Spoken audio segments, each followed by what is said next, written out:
All right, let's unpack this. Today we are attempting the ultimate deep dive, the origin story, to end all origin stories. That's putting it mildly. Right. We're not talking about the history of nations or, even the lifespan of our planet. We are diving into the history of everything. Everything. And how the laws of physics, chemistry, biology, all of it Yeah. sort of conspired over 13.8 billion years Yeah. to create a universe capable of, well, us. Human consciousness. What makes this dive, I think, so engaging is the unique nature of the source material we're looking at. Exactly. It's this single, sweeping, chronological narrative, like a cosmic saga, really. Yeah, a saga. It treats the timeline of the universe not just as, like, separate scientific events, but as one cohesive, accelerating story. It goes from physics to biology to philosophy. Without missing a beat. Right. And our mission, basically, is to take that amazing sort of poetic structure and pull out the key scientific milestones, the complex stuff, the non-obvious bits that you need to understand how we actually got here. Exactly. We are tracing a cosmic lineage. So we're starting right at the moment time and space began. The absolute beginning. And moving through the crucial violent death of the universe's first inhabitants, those massive short-lived stars, The population 3 stars. and detailing the accidental but totally essential formation of our own planetary neighborhood. It's billions of years we have to cover. In enough detail to really appreciate it. Right. To see that incredible chain of events that ended up with, you sitting here listening to this, it's a huge timeline. So let's set the scene at point zero. The very, very beginning, before the clock even started ticking. Okay, so the narrative kicks off with a concept that, honestly, it just tests the limits of imagination, the pre-existence. It describes a silent void, but not empty space like we think of it. No, definitely not. It's a state that was infinite, timeless, and spaceless, like the total absence of reality. The rules hadn't even been written yet. It's the ultimate metaphysical starting block, isn't it? When cosmologists talk about the Big Bang, we usually have to extrapolate back to that initial singularity. Right. But this narrative pushes even further back to this state of, like, absolute potential. The void wasn't in our dimensions. It was the state before the fundamental rules, the 4 dimensions we know, even existed. Wow. And from that ultimate blank canvas, the single defining moment, the Big Bang instant, Yeah. energy erupting from emptiness in this flash of brilliance, and the scale, it's hard to grasp. All future matter and energy squeezed into a space smaller than an atom. The density, the temperature, effectively infinite, Uh-huh. unimaginable. And the key thing right after that singularity wasn't just an explosion outwards into space, Yeah. but the sudden creation and stretching of space itself. That takes us straight into cosmic inflation. Right, which happened in a tiny, tiny fraction of the first second. Unbelievably fast. That inflation period. It's maybe the weirdest part of modern cosmology, isn't it? The super rapid, exponential expansion faster than the speed of light. Why was that so essential? Like, why did the universe need that? Well, it basically solved the universe's structural problems before they even started. Inflation's critical for 2 big puzzles. First, the horizon problem. Okay. The universe looks pretty much the same everywhere we look, right? Uniform. But distant regions shouldn't have had time to talk to each other or reach the same temperature since the Big Bang. Because light speed limits communication. Exactly. Inflation solves this because it says, well, everything we can see originated from a tiny connected region that then got stretched out incredibly fast. Ah, okay. So it was connected very early on. Right. And second, the flatness problem. Our universe is observed to be incredibly flat geometrically. Its density is almost perfectly balanced. Inflation naturally pushes the geometry towards flatness almost instantly. So it sets up the conditions needed for, like, stars and galaxies to form later. Precisely. Without that incredibly brief hyperacceleration, the universe might have curved too much or been too lumpy or expanded too fast to cool down right. It literally set the geometry for everything that followed. Okay, so inflation ends and we enter the first second in minutes. We're going from geometry to actually making stuff, matter. The universe is described as this furious sea of energy cooling rapidly. And that rapid cooling was the signal for the fundamental forces to separate. Right. Yeah, initially gravity, electromagnetism, the strong and weak nuclear forces, they were all unified. One single force. Oh. As the universe cooled, they sort of peeled apart one by one. This allowed the energy in that early plasma to condense into elementary particles. Yeah. The really important ones were quarks and leptons, like electrons. And critically, this phase has to explain why we live in a universe full of matter, not antimatter. That's a huge asymmetry, isn't it? Like a miracle of imbalance. Absolutely. This is the period of baryogenesis. Now, physics suggests that when high-energy photons create particle-antiparticle pairs, say a quark and an antiquark, they should annihilate each other just as easily. Okay, so perfect symmetry would mean nothing left. Pretty much just energy, pure light. But because of some really subtle symmetry violations, physicists call it CP violation, there was this tiny, tiny excess of matter, about one extra quark for every billion antiquarks. 1 in a billion, and that's why anything solid exists. That's it. That tiny sliver that survived the annihilation formed all the protons and neutrons. Amazing. Those surviving quarks immediately grouped up into protons and neutrons. Then, the universe cooled just enough for nuclear fusion to kick off, Yeah. but only for a very short, critical window, How short? from about 3 minutes to maybe 20 minutes after the Big Bang. That's it. And in that tiny window, it forged the simplest elements. Hydrogen and helium, the breath of all future stars, as the source puts it. Yep. That brief window basically set the elemental recipe for the universe for hundreds of thousands of years. The temperature was just right to fuse protons and neutrons, but the rapid expansion quickly cooled things down and spread everything out too much for fusion to continue. So it got locked in. Locked in, about 75% hydrogen, 25% helium, and just trace amounts of lithium. No heavier elements could form then, partly because the density dropped and partly because some key intermediate steps, like making beryllium-8, are super unstable. They just fall apart instantly. Okay, so we have hydrogen and helium, but this sets up a period that always feels weird, especially after a flash of brilliance, the cosmic dark ages. The universe goes dim for hundreds of thousands of years. Why? Why the quiet darkness after all that energy? Well, the light was basically trapped. Even though fusion stopped, the universe was still really hot, around 3,000 degrees Celsius. Too hot for electrons to actually stick to the atomic nuclei, the protons, and helium nuclei. So you had positively charged nuclei and negatively charged electrons just whizzing around separately. Exactly. A hot, dense, electrically charged plasma. And plasma is opaque. Photons' light particles couldn't get very far without bumping into a free electron and scattering off in a random direction. Like driving in a super thick fog. Perfect analogy. Yeah. The universe was filled with light, but it couldn't travel freely. It was trapped in this cosmic fog. So the energy was there, but visually it was dark. Functionally dark, yes. Yeah. This period ended quite dramatically, though, around 380,000 years after the Big Bang. It's an event called recombination. Combination, okay. As the universe continued to expand and cool, it finally dropped below that crucial 3,000-degree threshold. Suddenly, the electrons had low enough energy to get captured by the protons and helium nuclei, settling into stable orbits. Ah, forming neutral atoms for the first time. Exactly, hydrogen and helium atoms. The universe instantly became electrically neutral. And suddenly, the fog lifted. The path was clear for photons. They could just go. They were free to travel across the cosmos, completely unhindered for the first time. And those photons, that initial light finally breaking free. That's the CMB, right? The cosmic microwave background we detect today. That's precisely it. Those ancient photons, stretched out and cooled down by 13.8 billion years of cosmic expansion, are what we see as the CMB. It's like the fossil light of the Big Bang, a baby picture of the universe at just 380,000 years old. Incredible.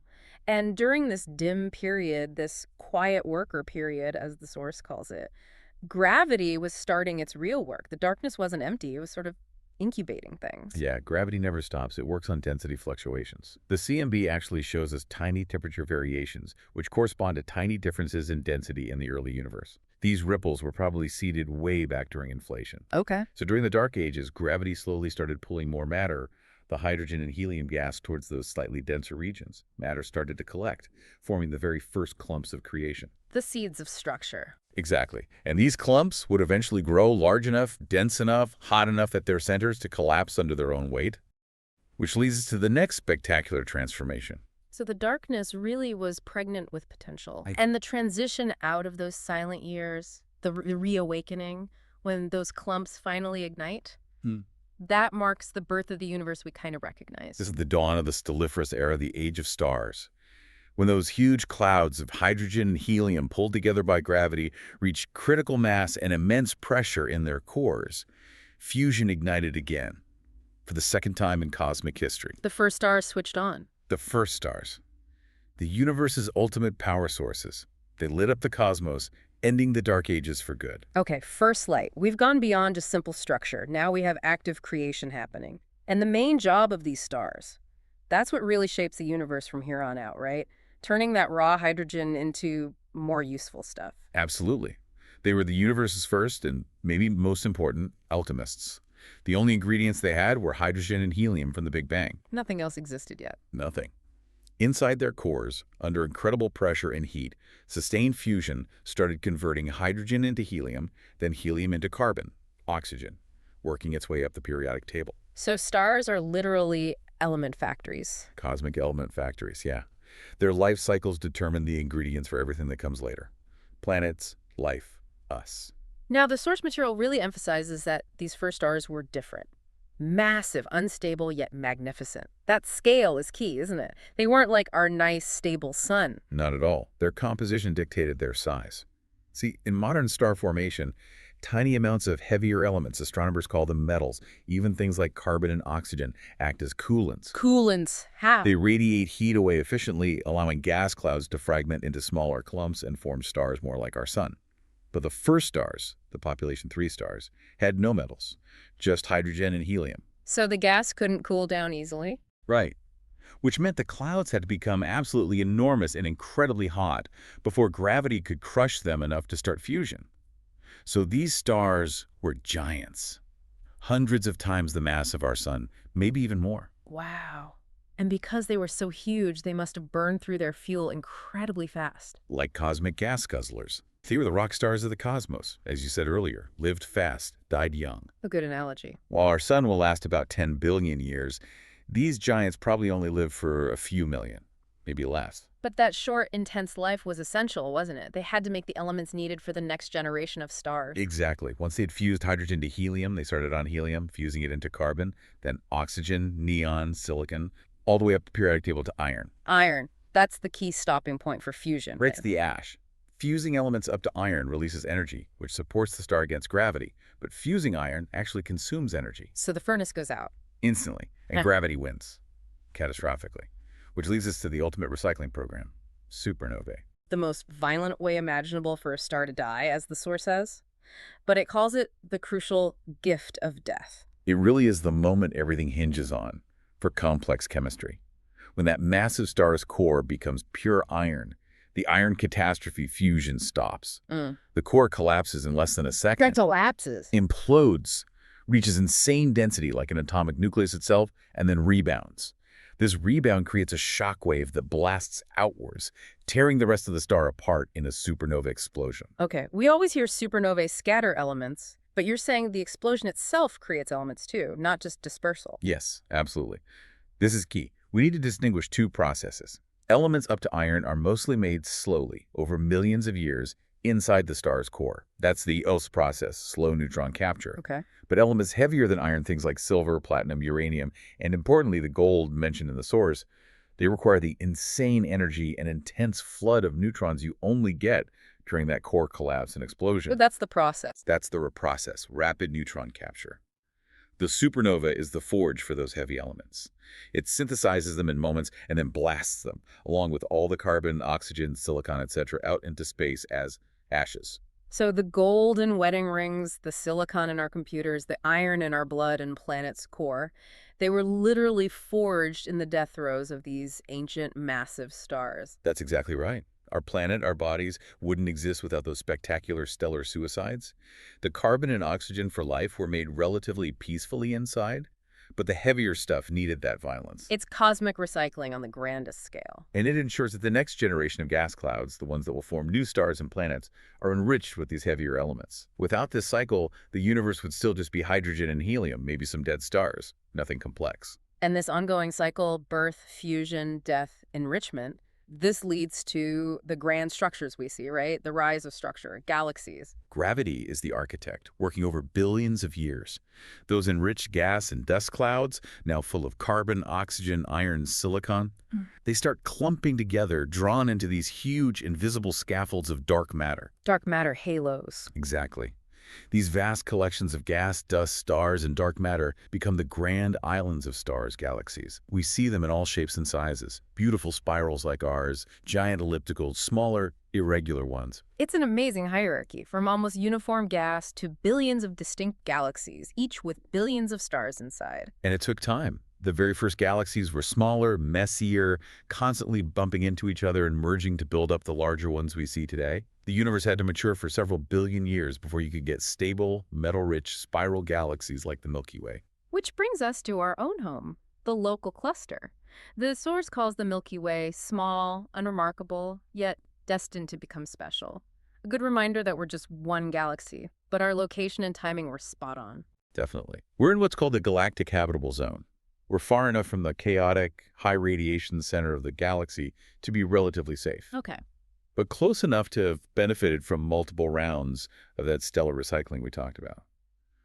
By the time our solar system formed, about 9 billion years after the Big Bang, So quite late in the game, relatively speaking. yeah, the universe was already two-thirds of its current age.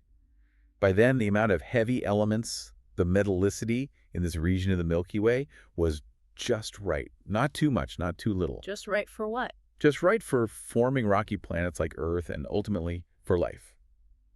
Which brings us neatly to our specific corner of the cosmos. #3, Earth's fiery beginnings, and the accidental companion. Right. Story zooms in now. Big time.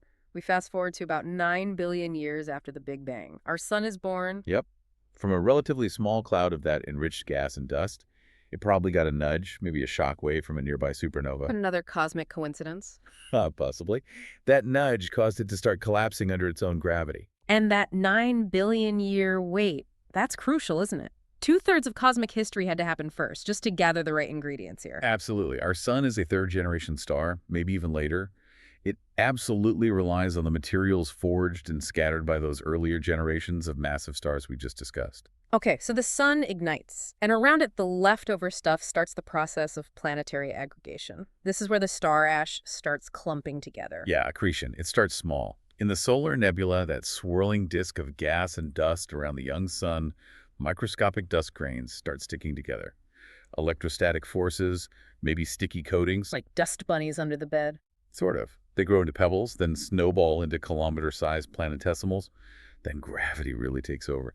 These planetesimals collide, merge, sometimes shatter each other. It's a violent process, runaway growth. And those collisions eventually built up the inner rocky planets: Mercury, Venus, Earth, Mars. But early Earth, the source calls it chaos and fire. The Hadean Eon. Sounds pretty rough. Molten, unstable, and violent. Covered in lava, volcanoes, constant impacts. For the first few 100 million years, it was hellish. Literally, there was immense heat from two main sources. First, the energy from the accretion process itself, all those collisions releasing heat. Right. Second, the decay of short-lived radioactive elements trapped inside the forming planet. This intense heat melted the entire planet, or at least the outer layer. And that led to differentiation. Exactly, the key process of differentiation. The heaviest elements, mostly iron and nickel, sank down through the molten rock to form the planet's core. The lighter silicate materials floated to form the mantle and eventually the crust. And that iron core is essential, right? Because its motion generates our magnetic field. Crucial. That liquid outer core, swirling around due to the planet's rotation and heat flow, acts like a dynamo, generating Earth's magnetic field. Without that protective shield, the solar wind would strip away our atmosphere and bombard the surface with deadly radiation. Life probably couldn't exist. So even in that fiery chaos, the foundations for a habitable planet were being laid, but the surface was still getting hammered by leftover debris. Constantly. And that leads us to probably the single most important impact event in Earth's history. The one that made Earth truly unique. The crucial collision. The moon forming impact. Yes. A Mars-sized protoplanet, which we sometimes call Theia, slammed into the young Earth. Not head-on, but a massive glancing blow. The energy must have been unimaginable. The source says rock and vaporized metal got blasted into orbit. How did that debris turn into our moon? It just seems like it should have just scattered. The physics had to be just right. The angle, the speed of the impact, it imparted a huge amount of angular momentum to the Earth-Theia system. A large chunk of Earth's mantle and crust, along with most of Theia, was vaporized and thrown into orbit. Creating a ring of debris. A super hot ring of molten rock and silicate vapor orbiting the wounded Earth.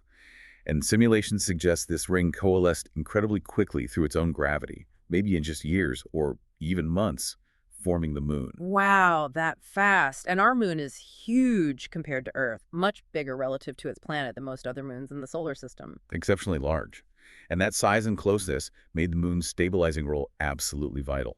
As the narrative says, it's guiding its tides, stabilizing its tilt, and giving rhythm to the passage of time. Let's unpack that stabilizing role. How does the moon stabilize Earth's tilt? It's like a gravitational anchor. The constant gravitational tug between the Earth and our large, relatively close moon dampens wobbles in Earth's axial tilt, the angle our rotational axis makes with our orbital plane. The tilt that gives us seasons. Exactly. Without the moon's stabilizing influence, Earth's tilt would likely swing chaotically over geological time, maybe from near 0 degrees up to 80 degrees or more. And what would that mean for climate? Complete chaos. Extreme ice ages when the tilt is low, perhaps boiling oceans in summer when the tilt is high. The climate swings would be far too rapid and violent for complex life, which needs long periods of relative stability to evolve and thrive. The moon is, in a very real sense, Earth's climate regulator. It gives us that rhythm, that predictability. It also acts as a brake, right? Slowing down Earth's rotation. Yes, through tidal forces. Hmm. The moon pulls on Earth's oceans, creating tides. But this tidal bulge also exerts a slight gravitational drag on the moon, while the friction of the water moving across the seabed slows Earth's rotation. So days used to be much shorter. Much shorter. Right after the moon formed, a day on Earth might have been only 5 or 6 hours long. The moon's tidal braking has gradually slowed us down to the 24 hours we have now, and it's still slowing us down, albeit very, very gradually. Okay, so the moon is in place, acting as a stabilizer and a brake. The worst of the impacts are maybe starting to taper off. The planet begins its cooling phase, turning into the water planet. Right. The surface finally starts to solidify, forming a primitive crust. As the temperature dropped below the boiling point of water, 100 degrees Celsius, the huge amount of water vapor that had been trapped in the thick, hot, early atmosphere finally condensed. And it started to rain. Like you wouldn't believe. The source says rain began for the first time in history and fell for centuries. A planet-wide deluge. Filling up the low-lying basins, forming the first oceans. But where did all that water actually come from initially? Was it baked into the planet or delivered later? That's still debated, but it's likely a combination.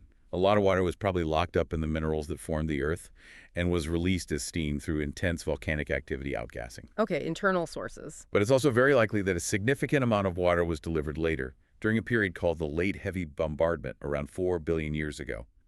Comets and water-rich asteroids smacked into Earth, topping up the surface water supply. So a mix of outgassing and cosmic delivery service. Probably.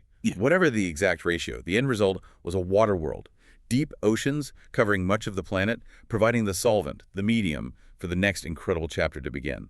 #TagTV, from ocean whisperers to cosmic storytellers.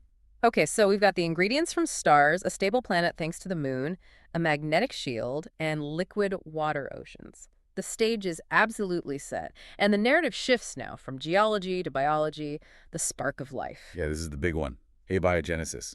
Simple molecules began to dance. Chemistry somehow becomes biology in those early oceans. This is maybe the biggest mystery still, right? How non-living stuff organized itself into something alive. It's arguably the most profound transition in the whole timeline. We don't have a definitive answer, but leading ideas focus on places with energy gradients and the right chemicals. Deep-sea hydrothermal vents, maybe, with their chemical energy, or perhaps shallow volcanic ponds subject to cycles of wetting and drying. And the idea of an RNA world. That's another strong contender. The idea that RNA molecules, which can both store genetic information like DNA and catalyze reactions like proteins, might have been the dominant form of early life, before the more stable DNA and more versatile proteins took over. So somehow that spark ignited. And then came the reign of the invisible architects, tiny single-celled organisms.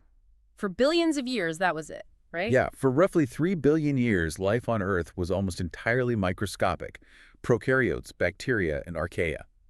But don't underestimate them. They were incredibly innovative. Like developing photosynthesis. Exactly. The revolutionary adaptation. Learning to capture sunlight, harnessing the sun's energy to build themselves. And this process, photosynthesis, had this tiny little side effect. Oxygen. Oxygen is a waste product.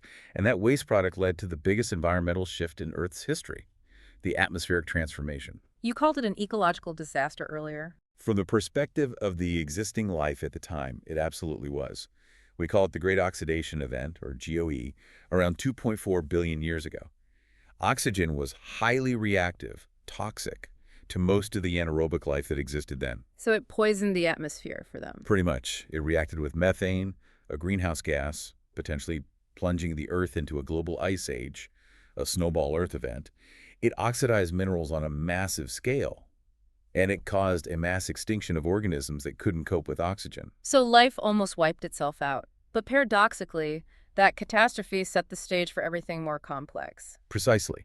It created intense evolutionary pressure.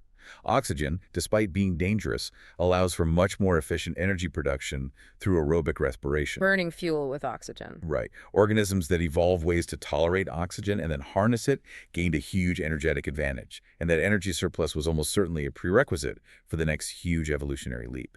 The development of complex cells with internal compartments, organelles, a nucleus. The eukaryotes. Our ancestors. Our cellular ancestors, yes. The eukaryotic cell, likely formed through symbiotic mergers of simpler cells, had the energy budget and internal organization needed for greater complexity. Okay, so with efficient energy unlocked by oxygen, the path was clear for bigger, more complex things. Life takes hold.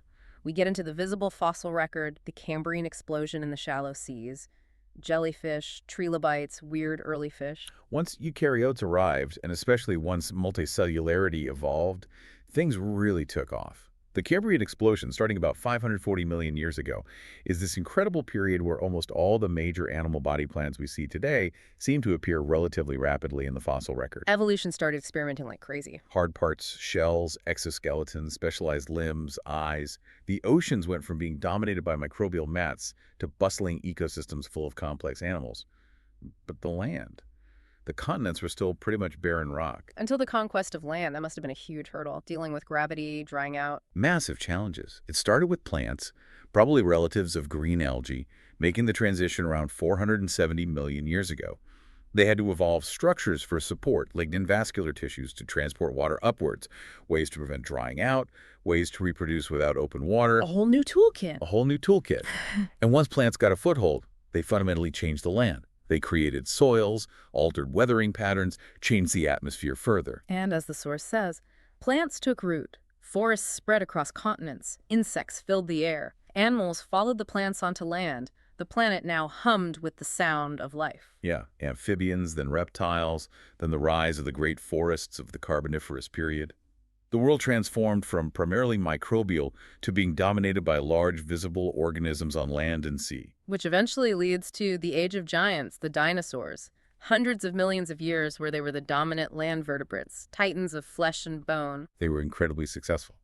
They filled almost every terrestrial niche, from small feathered forms to the largest land animals that have ever lived. They reigned for over 150 million years. Far, far longer than humans have been around. But as the narrative reminds us, nature is change. That long reign ended very abruptly.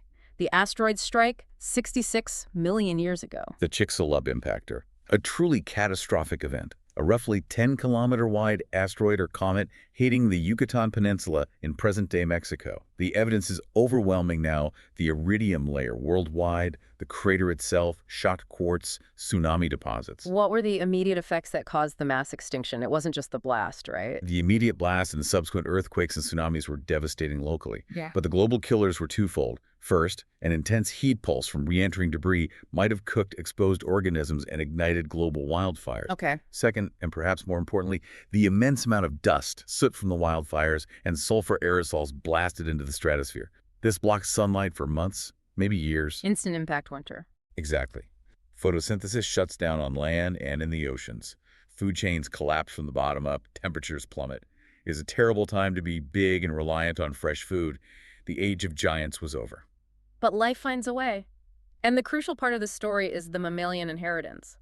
Tiny mammals, survivors in the shadows, made it through. Yes. Mammals had coexisted with dinosaurs for millions of years, but mostly as small, nocturnal, probably insect-eating creatures. Their small size, perhaps warm-bloodedness, endothermy, maybe burrowing habits. These things likely helped them survive the initial devastation and the following cold and dark. They could hide, eat insects or decaying matter, keep warm. Exactly. And when the dinosaurs vanished, A huge range of ecological niches suddenly opened up. Mammals diversified incredibly rapidly to fill those empty roles. Leading eventually, after tens of millions of years of further evolution, to primates and then to us. The final leap, the birth of consciousness. Standing upright, developing complex tools, mastering fire, evolving language, creating art, asking questions about the universe. Learning to walk, speak, and dream, as the source puts it. This is the culmination, isn't it? The universe, after 13.8 billion years, produces a creature that can actually look back and figure out the story. It's an extraordinary outcome. Every step we've traced the laws of physics set in the Big Bang, the elements forged in stars, the formation of stable Earth with a large moon, the evolution of photosynthesis and oxygen, the catastrophe that removed the dinosaurs, every single one seems to have been a necessary, though not sufficient, step on the path to us. To humanity becoming the storytellers of the cosmos. Able to piece together this incredible journey from the beginning, able to ask, where did it all come from? This final section, moving towards philosophy, it's really powerful, the cosmic connection. It hammers home that link. We're a fleeting spark, but capable of wonder. And that quote, every atom in our bodies was born in the heart of a dying star. It's not poetry, it's physics.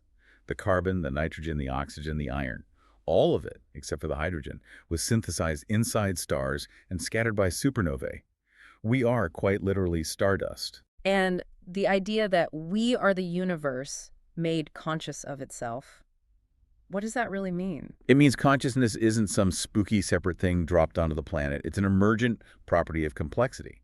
When matter, under the right conditions on a stable world, organizes itself in incredibly complex ways, like in our brains, the universe, through that matter, develops the capacity to observe, reflect upon, and understand itself. Yeah. We are the mechanism by which the cosmos achieves self-awareness. That's a profound thought. But this awareness, this moment of complexity, it seems temporary when you look at the universe's destiny. Physics suggests an inevitable end, right?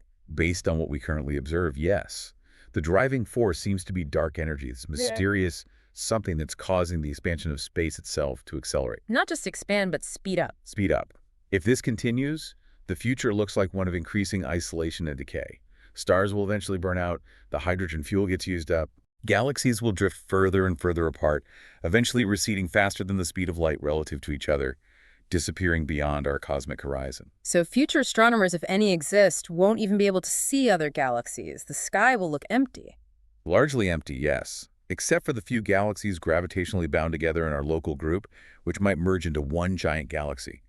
But beyond that, darkness. Star formation will cease as the gas runs out. And the stars that are left.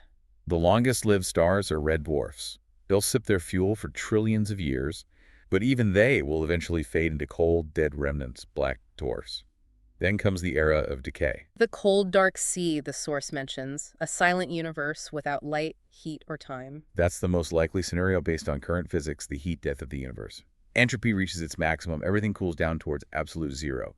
Even matter itself might not be permanent. Proton decay. If protons decay, as some theories suggest, then eventually all atomic matter will dissolve into radiation and elementary particles over truly immense timescales. Even black holes, the ultimate cosmic vacuum cleaners, are thought to evaporate eventually via Hawking radiation, leaving an almost infinitely large, cold, dark, empty universe.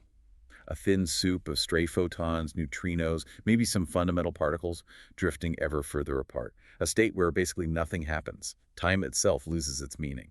Wow, that's bleak. A return to a kind of void, just vastly bigger and colder. But the narrative ends with a twist, doesn't it? A challenge to that finality, the eternal cycle. Yeah, it offers a sliver of cosmological hope, perhaps. Perhaps this is not the end. This taps into more speculative ideas in physics, things like cyclic universe models or the Big Bounce idea. Where the universe collapses and then rebounds. Or where quantum fluctuations in the vacuum energy of that dead, empty universe could potentially trigger a new inflationary event, a new Big Bang. So the end state might contain the seed for a new beginning. It's highly speculative, of course, but it maintains that poetic possibility of renewal, that maybe even in that ultimate silence, energy could rise again. A new spark, a new universe, maybe with slightly different laws, maybe identical ones. So the cycle of creation and destruction might itself be eternal. Every ending is just a potential beginning. That seems to be the overarching philosophical note the source wants to end on, that the cosmic story might not have a final chapter. Incredible. We just covered 13.8 billion years plus speculative trillions more, Mhm. from a point smaller than an atom to a potentially endless cycle of cosmic death and rebirth, all drawn from this single connected narrative. It's quite something. It really is. It shows how powerful a chronological, integrated view can be for understanding these huge concepts. We managed to pull out the key physics, the chemistry, the biology, all the crucial steps from that structure. It really highlights how efficiently you can absorb complex knowledge when it's presented as a cohesive story. And if there's one takeaway, one thought to really hold on to from this entire journey, it has to be that deep personal connection. The narrative concludes, the story of the universe is not just written in the sky, it is written within us. It's our biography. It's literally your physical biography. Every breath you take involves oxygen made by plants, fueled by processes dependent on elements forged in stars. The stability you experience is thanks to that moon collision billions of years ago. It's all interconnected, right down to your atoms. A really profound thought to end on.